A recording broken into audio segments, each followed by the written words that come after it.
Herkese selam dostlar. Bugün biz Roblox'ta necə Robux kazanmak olur bedava. Buraya yazırsınız ki free Robux, yani bedava Robux. Belə.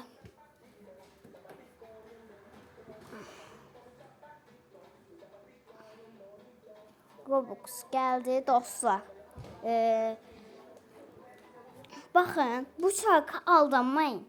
Bakın bu ikisi olsa Robux ve ikisini de bilmem. Bakın ikisi de Robux verse de benim için en güvenlisi budur. Çünkü bunu oynamışam ve çok beğenmişim.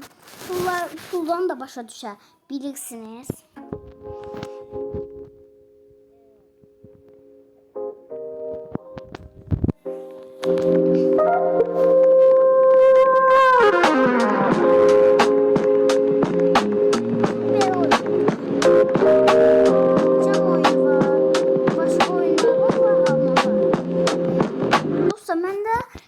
Pis çıxdı. Mənim tərəfimdən deyil.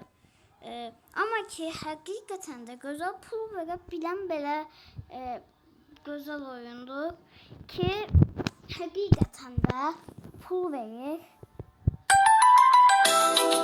Mən oynamıram, siz oynayarsınız. Dostlar, belə bir oyundur da. Siz oynayarsınız, mən oynamışam.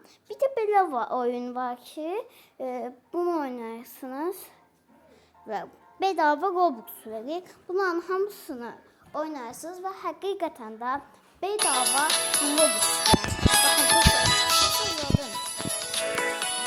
Bakın, 9 yer çevirme aklım var. Ben əvvəldən oynamışım. Düştüm. Dostlar,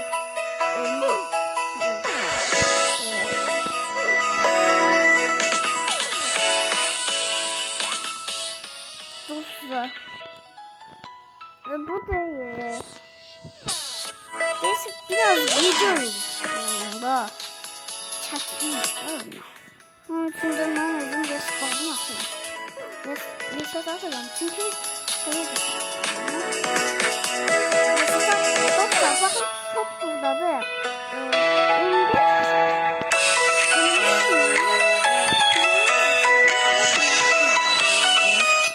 Yani 5 Robux alırsın. 30 paranız olduysa, yani olduysa 30.000 pul olduysa 10 Robux alabilirsiniz. 75.000 pulunuz olduysa 25 Robux alırsınız. Bu Robux. Burada dostlarım kodlarını yazırsınız. Bak, kodlar yazırsınız. Bu claim ediyorsunuz. Burada shop var.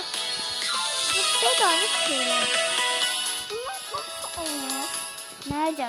Ben hiç oynamamışım. Reset attım ve burada kaldım dostlar. Yani reset atalım.